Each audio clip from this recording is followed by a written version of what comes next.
तो इस मूवी की स्टोरी होती है दो छोटे बच्चों से, जिन दोनों बच्चों की एज 10 से 12 साल होती है। इनके नाम होते हैं वर्धा और देवा, और ये दोनों ही एक दूसरे के बहुत अच्छे दोस्त होते हैं। मूवी की स्टार्टिंग में ये दोनों साथ में खेल रहे होते हैं, बट तभी इनमें से वर्धा को कुछ बच्चे परेशान करते हैं जो कि इनसे काफी बड़े होते हैं। बट ये देखकर देवा अपने दोस्त वर्धा की हेल्प करता है और वो उन सभी को पीटकर अपने दोस्त को बचा लेता है। और यही हमें ये पता लगता है कि वर्धा और देवा दोनों ही सच्चे दोस्त हैं। बट इसके बाद ही अगले सीन के अंदर हमें एक रात का सीन दिखाया जाता है, जिस रात को बारिश हो रही है और यहाँ पर देवा अपने घर को लॉक कर रहा होता है। देवा के घर के आसपास काफी तबाही मची होती है और देवा के घर के अंदर उसकी मदर होती है और वो अपनी मदर को लॉक करके अपनी मदर को प्रोटेक्ट कर रहा होता है। बट तभी हम ये देखते हैं कि वहाँ पर कुछ गुंडे आ जाते हैं जो कि देवा को पकड़ लेते हैं और उसके घर के गेट को तोड़ देते हैं एंड देन वो उसकी मदर को बाहर निकाल लेते हैं। और फिर हम ये देखते हैं कि वो उन दोनों को मारने की कोशिश करते हैं, लेकिन इससे पहले कि वो गुंडे देवा और उसकी मदर को मार पाते, वहाँ पर एक गाड़ी से वर्धा अपने कुछ आदमियों के साथ आता है। और यहीं पर हमें ये भी पता लगता है कि ये जो आदमी है जो कि देवा और उसकी मदर को मारना चाहते हैं, वो असल में वर्धा के फादर के लोग हैं। और इसलिए यहाँ पर आते ही वर्धा उन सभी से कहता है कि वो लोग उसके दोस्त और उसकी मदर को छोड़ दें। बट वो सारे उससे कहते हैं कि वो लोग सिर्फ कानून पालन कर रहे हैं और कानून उसी के फादर ने बनाया है, सो इसीलिए उन्हें ये करना ही होगा। ये सुनकर वर्धा भी चुप हो जाता है। लेकिन फिर कुछ टाइम बाद ही वर्धा अपने हाथ से एक मोटा सा कड़ा निकालता है और उसे उस गुंडे को दे देता है जो गुंडा देवा और उसकी मदर को मार रहा था। वर्धा उससे कहता है कि मैं एक सरदार हूँ, लेकिन मैं अपनी पावर तुझे दे रहा हूँ और इसीलिए तू इस पावर को इस कड़े के साथ ले ले और मेरे दोस्त और उसकी मदर को छोड़ दे। ये देखकर वो गुंडा ऐसा ही करता है। वो पावर की लालच में वर्धा का कड़ा लेकर पहन लेता है और इसके बदले में वो देवा और उसकी मदर को छोड़ देता है। देवा को ये देखकर काफी खुशी होती है कि उसके दोस्त वर्धा ने उसकी और उसकी मदर की जान बचाई है। बट यहीं पर वर्धा उससे कहता है कि उसके और उसके मदर के लिए ये जगह बिल्कुल भी सेफ नहीं है और इसीलिए हो सकता है कि फिर से उन्हें मारने की कोशिश की जाए। एंड दैट्स व्हाई वो ये चाहता है कि वो दोनों यहाँ से निकल जाएं और किसी दूसरी जगह जाकर रहें, एक ऐसी जगह जहाँ उनकी जान को कोई खतरा ना हो। देवा अपने दोस्त वर्धा की बात मान जाता है और वो अपनी मदर को लेकर वहाँ से जाने लगता है। लेकिन जाने से पहले वो अपने दोस्त वर्धा से एक वादा करता है और वो वर्धा से कहता है कि जिंदगी के अंदर अगर वर्धा को कभी भी देवा की जरूरत हो तो वो बस उसे एक बार बुलाएगा तो वो तभी आ जाएगा। और साथ ही देवा अपने दोस्त वर्धा से ये भी कहता है कि वो उसके लिए पूरी दुनिया तक को मार सकता है, इसीलिए वो देवा की इन बातों को कभी ना भूले। और फिर इसके बाद देवा अपनी मदर के साथ वहाँ से चला जाता है और फिर यहीं पर ही वर्धा अपने दोस्त देवा को एक नया नाम देता है और वो उसे नाम देता है सलार। इसके बाद ही सीन शिफ्ट होता है और हम कुछ बहुत ही खतरनाक गुंडों को देखते हैं। यहीं पर ये लोग किसी की ट्रैकिंग कर रहे होते हैं और तभी ये लोग उसे ट्रैक करके ढूंढ लेते हैं और फिर हमें पता लगता है कि जिसे ये लोग ट्रैक करे थे वो और कोई नहीं बल्कि श्रुति हसन है। ये सारे गुंडे श्रुति हसन का पता लगते ही जल्दी से उसके बारे में अपने सुपीरियर्स को बताते हैं और फिर हम ये देखते हैं कि जो इनके सुपीरियर्स हैं वो बहुत ही बड़े गैंगस्टर्स हैं और वो ना सिर्फ बहुत पावरफुल है बल्कि उनके हाथ में कंट्रोल भी बहुत ज्यादा है। श्रुति हसन के बारे में पता लगते ही वो सुपीरियर गैंगस्टर्स अपने सारे लोगों को ये ऑर्डर्स देते हैं और सबको ये बताते हैं कि ये श्रुति हसन उसकी बेटी है जिसे हम मारना चाहते हैं, यानी कि हमारा दुश्मन। लेकिन अब क्योंकि इसकी बेटी यहाँ इंडिया आ रही है सो इसीलिए इसके इंडिया आते हमें इसे उठा लेना है। और फिर इसीलिए ये बोलकर वो सुपीरियर गैंगस्टर्स अपने सारे लोगों को उसकी फोटो भी भेज देते हैं। बट फिर इसी टाइम पर श्रुति हसन के डैड को इस बारे में पता लगता है कि उसकी बेटी इंडिया जा रही है और क्योंकि वो खुद इस टाइम पर न्यूयॉर्क में होता है इसीलिए वो इंडिया में अपने एक आदमी को फोन करता है और उससे कहता है कि वो श्रुति हसन का ध्यान रखे और उसे उसके दुश्मनों से बचाए और उसे किसी तरह से उसे एक आदमी के पास पहुंचा दे, क्योंकि सिर्फ वही है जिसके पास मेरी बेटी सेफ रह सकती है। वो आदमी ऐसा ही करता है। वो श्रुति हसन के इंडिया आते ही उसे जल्दी से किडनैप कर लेता है और उसे सीधा असम ले जाता है और असम में एक स्कूल टीचर के घर पे छोड़ देता है और स्कूल टीचर को ऐसा विश्वास दिला देता है कि वो लड़की एक टीचर है जो कि उसके स्कूल में पढ़ाना चाहती है। और फिर यहीं पर हमें पता लगता है कि वो स्कूल टीचर और कोई नहीं बल्कि देवा की मदर है, यानी कि देवा और उसकी मदर काफी सालों से यहाँ पर रह रहे हैं। और इसके साथ ही यहीं पर एंट्री होती है हमारे हीरो सलार की। अब ये आदमी श्रुति हसन को यहाँ पर इसीलिए लाया होता है क्योंकि श्रुति हसन के फादर को ये पता था कि वो गैंगस्टर जो कि उसकी बेटी को ढूंढ रहे हैं वो पूरे देश में उसकी बेटी को कहीं भी पकड़ सकते हैं, लेकिन एक ही ऐसा आदमी है जो कि उसकी बेटी को बचा सकता है और वो है देवा।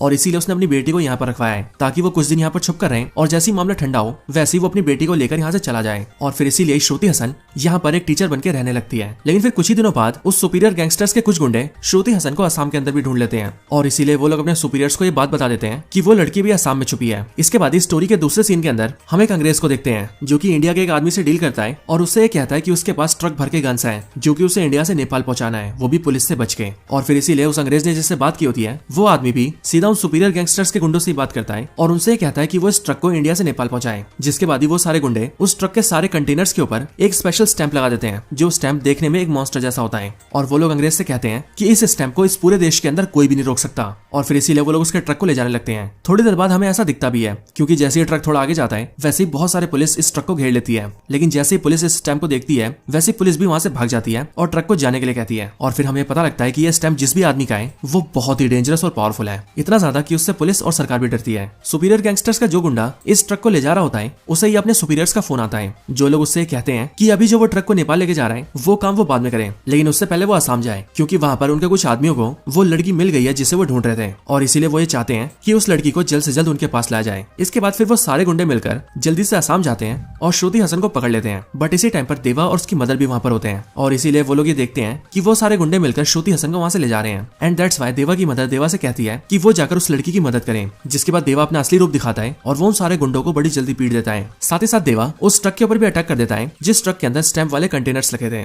बट ये देखते ही जिस अंग्रेज का वो सामान होता है वो अपने आदमी से कहता है कि आखिरकार तुमने तो ये बोला था कि इस पूरी कंट्री के अंदर इस स्टैंप लगे कंटेनर्स को छूने की भी हिम्मत किसी में नहीं है, तो फिर आखिरकार ये कौन है जिसने हमारे कंटेनर्स को उड़ा दिया। लेकिन फिर इतना पूछने के बाद ही उसे ये जवाब मिलता है कि जिस आदमी ने इन स्टैंप्स को बनाया है वो आदमी यही है, यानी कि देवा। और फिर यहीं हमें भी ये पता लगता है कि देवा की हिस्ट्री के अंदर कई सारे बड़े राज छुपे हैं। लेकिन इधर ही इसी मौके का फायदा उठाकर जो आदमी श्रुति हसन की हेल्प कर रहा था वो उसे एक गाड़ी में बिठाता है और उसे वहां से दूर ले जाता है ताकि वो सेफ रह सके। लेकिन वहां से थोड़ा आगे जाते ही रास्ते में ही श्रुति हसन उस आदमी से कहती है कि आखिरकार ये सब चल क्या रहा है, मेरी कुछ समझ नहीं आ रहा। आखिर ये गुंडे कौन है जो कि मेरे पीछे पड़े हैं, ये सब मुझे मारना क्यों चाहते हैं, आखिर ये सारे गैंगस्टर्स है कौन और ये देवा कौन है और उसे देवा के पास ही क्यों लाया गया था। श्रुति हसन के इन सारे सवालों को सुनकर वो आदमी उससे कहता है कि वो जानता है कि उसके मन में कई सारे सवाल हैं और इसीलिए वो एक एक करके इन सारे सवालों के जवाब देने वाला है। वो आदमी अपनी कहानी को शुरू करता है और वो श्रुति हसन से कहता है कि इन सब की शुरुआत हजारों साल पहले हुई थी। हजारों साल पहले 3 कबीले हुआ करते थे जिन 3 कबीलों के नाम थे मन्नार, शोयांग और गरियांग। और वैसे तो इन तीनों कबीलों के लोग डाकू थे जो कि जंगली तरीकों से लूटपाट किया करते थे, लेकिन एक्चुअली में वो बहुत ही पावरफुल और खूंखार भी थे। लेकिन फिर उसके कुछ टाइम बाद ही उन तीनों कबीलों ने मिलकर अपनी एक जगह बनाई और उस पूरी जगह को उन्होंने नाम दिया खानसार। और फिर वो तीनों कबीले मिलकर अपने इस पूरे खानसार शहर को रूल करने लगे। इन सब के दौरान उनकी कई लड़ाइयां हुई जैसे कि बाहरी हमले और अंग्रेजों के हमले, लेकिन उन तीनों कबीलों ने मिलकर हर बार बाहर से आने वाले सभी को मार दिया, यहाँ तक कि अंग्रेजों को भी। और इसीलिए उनकी हुकूमत को कोई नहीं ला पाया। लेकिन जब साल 1947 में देश आजाद हुआ और 1950s और 60s के अंदर देश को लेकर नीतियां बनने लगी, तब सरकार ने फैसला लिया कि वो खानसार शहर को रद्द कर देंगे और उस एरिया को अपने कंट्रोल में ले लेंगे। लेकिन फिर जब सरकार ने ऐसा करने की कोशिश की तभी उन तीनों कबीलों में से मन्नार कबीले के हेड ने सरकार के आगे बगावत कर दी और सरकार के कई सारे मंत्रियों को मार दिया और सरकार को यह धमकी दी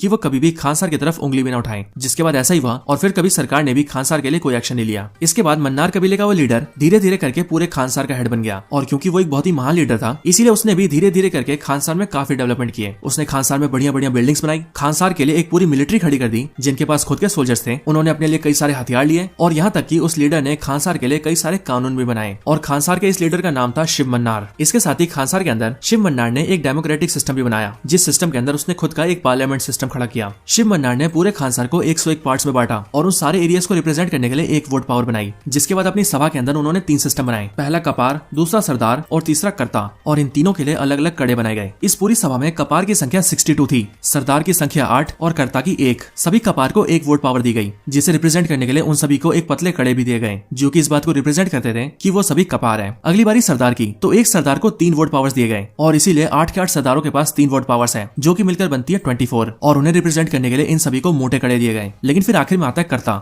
जिसे मिले 15 वोट पावर्स और इसीलिए इसका कड़ा भी सबसे मोटा है। और अपने इस पूरे सिस्टम के अंदर शिव मन्नार खुद कर्ता बना जो कि सबसे ज्यादा वोट पावर्स के साथ पूरे खानसार को लीड करेगा। इस पूरे सिस्टम से खानसार के सारे लोग बहुत खुश थे और शिव मन्नार बहुत बेहतर तरीके से खानसार को रूल करते थे। लेकिन फिर कुछ टाइम बाद ही नेचुरल रीजंस की वजह से शिव मन्नार की डेथ हो गई। लेकिन फिर शिव मन्नार के मरने के बाद तीनों कबीलों ने और पूरी सभा के सारे सदस्यों ने मिलकर यह फैसला लिया कि अब से शोयांग कबीले के हेड कोई खानसार का कर्ता बनाया जाएगा जिसके बाद वही खानसार को लीड करेंगे। बट ये बात शिव मन्नार के बेटे राज मन्नार को बहुत बुरी लगी और इसीलिए उसने शोयांग कबीले के हेड को मार दिया ताकि वो कर्ता न बन पाए और इसके साथ ही शोयांग कबीले का कोई भी सदस्य कभी भी उसके खिलाफ बगावत न कर पाए। इसके लिए उसने ये ऑर्डर्स जारी कर दिए कि शोयांग कबीले के सारे लोगों को मार दिया जाए, जिसका मतलब ये था कि खानसार में रहने वाले 3 कबीलों में से अब एक कबीले को पूरी तरह से मिटा दिया जाएगा। और फिर ये सब करने के बाद राज मन्नार खुद ही खानसार का कर्ता बन गया। साथ ही साथ उसकी सभा से भी कोई उसकी बगावत न करे इसीलिए उसने अपने परिवार के सदस्यों में से ज्यादातर को कर्ता बना दिया। शिव मन्नार की 2 पत्नियां थी जिनमें से पहली बीवी से उसे 2 बच्चे थे जो कि थे ये दोनों, एक बेटा और एक बेटी, जिनमें बड़ा वाला बेटा गरुड़ा है, KGF वाला गरुड़ा। इसके साथ ही दूसरी बीवी से भी इन्हें 2 बेटे थे जिनमें एक था वर्धा और दूसरा वर्धा का छोटा भाई। और अब अगर आप सभी ने ध्यान दिया हो तो आपको पता लगेगा कि ये वही वर्धा है जो कि देवा का दोस्त है। इसके साथ ही यहाँ पर हमें ये भी पता लगा कि राज मन्नार का बेटा गरुड़ा, उसकी छोटी बहन और उसकी बेटी का पति यानी कि राज मन्नार का जमाई और साथ ही साथ उसकी पत्नी का भाई यानी कि उसका साला, ये चारों सदस्य उसकी सभा में सरदार थे और उसने अपने परिवार के सदस्यों को यह पद दिया था। लेकिन राज मन्नार ने वर्धा को कोई भी पोस्ट नहीं दिया था। लेकिन ऐसा इसीलिए क्योंकि जब वर्धा छोटा था तभी राज मन्नार ने वर्धा को पोस्ट दी थी और उसने उसे एक सरदार बनाया था। लेकिन अगर आप सभी को याद हो तो मूवी के स्टार्टिंग के सीन के अंदर ही वर्धा अपने सरदार वाला वही कड़ा निकालकर उस गुंडे को सौंप देता है जो कि देवा और उसकी मदर को मारने आया था। और वर्धा की इसी हरकत को देखकर शिव मन्नार उससे गुस्सा हो गया था और इसीलिए उसने उसके बाद उसे कोई पद नहीं दिया था।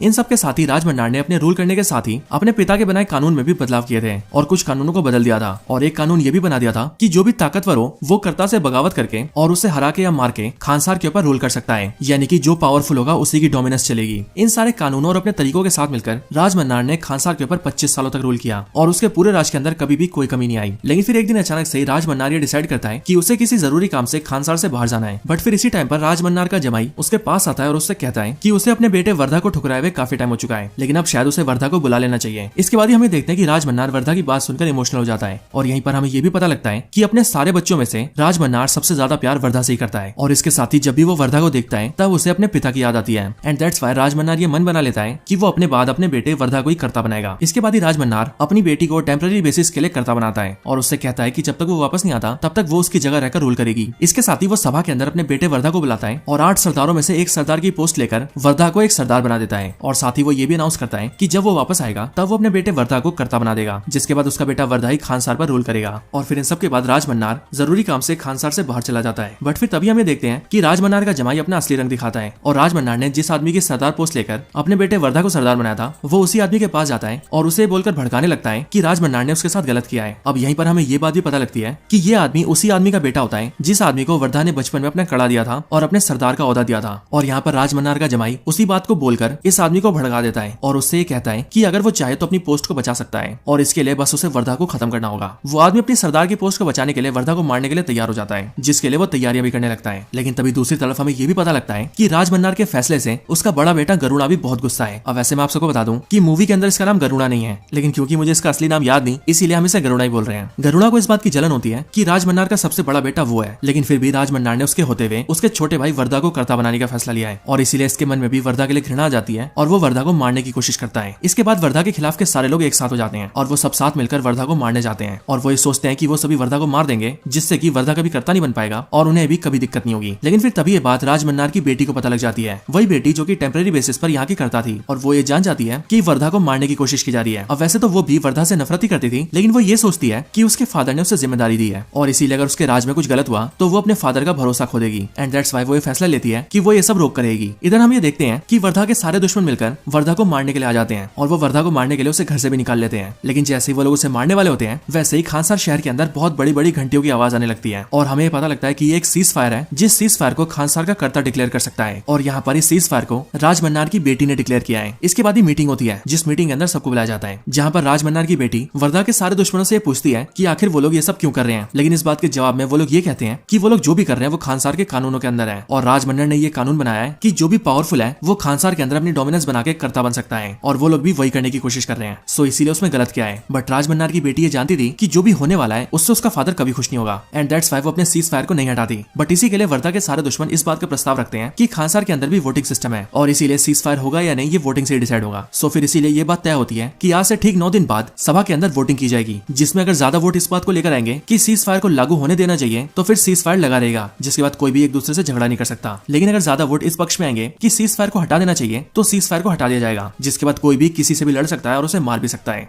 जब ये बात बिल्कुल तय हो जाती है कि ठीक 9 दिन बाद सीज फायर को लेकर वोटिंग होगी, तभी वर्धा के सारे दुश्मन यानी कि गरुड़ा और बाकी सारे लोग सभा के दूसरे मेंबर्स को अपनी तरफ करने की कोशिश करते हैं, प्यार से या फिर धमकाकर, जैसे मर्जी। लेकिन उन सबका मोटिव यही होता है कि वो किसी भी तरह से ज्यादा वोट्स को अपनी तरफ कर लें ताकि वोट वाले दिन इस बात को लेकर ज्यादा वोट आए कि सीज फायर को हटा देना चाहिए, जिससे कि सीज फायर हट जाए और वो लोग वर्धा को मार सकें। और जब ये लोग ये मेक श्योर कर लेते हैं कि वो लोग वोटिंग्स के अंदर सीज फायर को हटवाई देंगे, तभी ये सब मिलकर अपनी खुद की मिलिट्रीज बनाने लगते हैं, क्योंकि एज ऑफ कोर्स खानसार की जो मिलिट्री है वो खानसार के कर्ता के हाथ में है, यानी कि अभी के टाइम पर राज मन्नार की बेटी के हाथ में और राज मन्नार के आने के बाद राज मन्नार के हाथ में। सो इसीलिए ये लोग खुद के गन्स खरीदते हैं, मिसाइल्स, बॉम्ब्स और एक्सप्लोसिव खरीदते हैं और बहुत सारे देशों के रेबल सोल्जर्स को उठाकर ले आते हैं और उनसे अपनी खुद की आर्मी बनाते हैं, ताकि 9 दिन बाद जब ये लोग वर्धा को मारे तब जब उन्हें कोई रोकने आए तो वो उससे भी खत्म कर दें। ये सारी चीजें वर्धा का छोटा भाई और उनके साथी भी देखते हैं और वो लोग ये डिसाइड करते हैं कि अगर उन सबको बचना है और इस लड़ाई को जीतकर जिंदा रहना है तो उन्हें भी खुद के लोग चाहिए होंगे और उन्हें भी खुद की आर्मी तैयार करनी होगी। और फिर इसी के लिए वर्धा का छोटा भाई उससे पूछता है कि उनकी आर्मी कहाँ है, वो कब उसे तैयार करेंगे। और फिर इसीलिए वर्धा खानसार से निकलकर सीधा एक जगह जाता है जो जगह होती है गुजरात के एक छोटे से गाँव में, और वहाँ जाकर वो मिलता है अपने पुराने दोस्त देवा से। वहाँ आकर वो देवा उसकी मदर से मिलता है और वो देवा से ये कहता है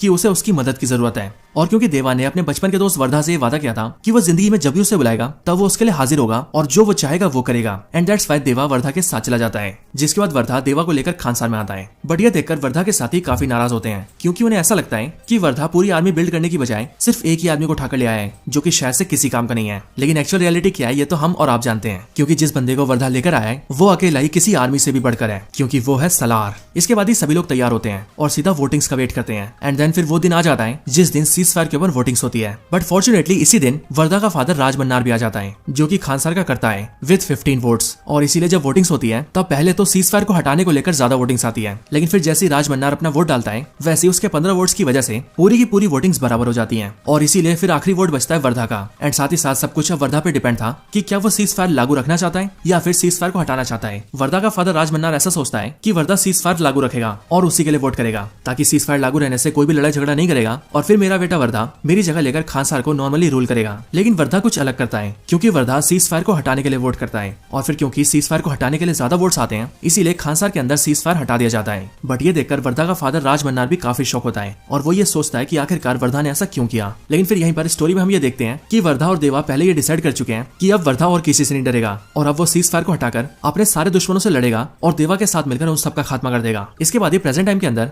गरुड़ा और जो भी लोग वर्धा के खिलाफ थे वो सब के सब अपनी टीम और आर्मी को लेकर तैयार हो जाते हैं और जंग की शुरुआत करने लगते हैं। लेकिन इधर अब वर्धा भी देवा के साथ तैयार था। इधर ही वर्धा के ऊपर कई सारे हमले भी होते हैं और उन्हीं हमलों के अंदर वर्धा और देवा मिलकर उन सभी को मारते हैं और खुद की जान बचाते हैं। लेकिन हमें दिख जाता है कि ये तो इनकी लड़ाई की सिर्फ शुरुआत ही है। लेकिन इधर दूसरी तरफ हम ये देखते हैं कि राज मन्नार अपनी बेटी के साथ होता है, बट तभी उसी टाइम पर एक आदमी राज मन्नार पर अटैक कर देता है, जिस अटैक से राज मन्नार बच जाता है और उसे पकड़कर घायल कर देता है। और जब उससे वो पूछता है कि आखिर वो कौन है और उसने उसके ऊपर क्यों अटैक किया, तब वो आदमी राज मन्नार के सामने एक बहुत बड़ा खुलासा करता है। वो राज मन्नार से कहता है कि वो शोयांग कबीले से है, यानी कि वही कबीला जिस कबीले के हेड को आज से कई साल पहले खान सर का कर्ता बनाया गया था। लेकिन राज मन्नार ने उसे मार दिया था और उसके साथ साथ उसके पूरे कबीले के लोगों को भी खत्म करवा दिया था। बट जब राज मन्नार के आदमी पूरे कबीले के लोगों को मार रहे थे तब उसी टाइम पर उन्होंने अपने कई सारे बच्चों को छुपा लिया था, जिससे कि उन सारे बच्चों की जान बच गई और वो उन्हीं में से एक बच्चा है। इसके साथ ही वो ये भी बताता है कि राज मन्नार का जमाई भी एक शोयांग है और उन्हीं की तरह भी सैकड़ों शोयांग जिंदा है, जो कि कई सालों से युद्ध की तैयारी में है और अब वो राज मन्नार की पूरी सल्तनत को खत्म करने वाले हैं। और इस तरह से वो लोग अपने माता पिता और अपने कबीले का बदला लेंगे।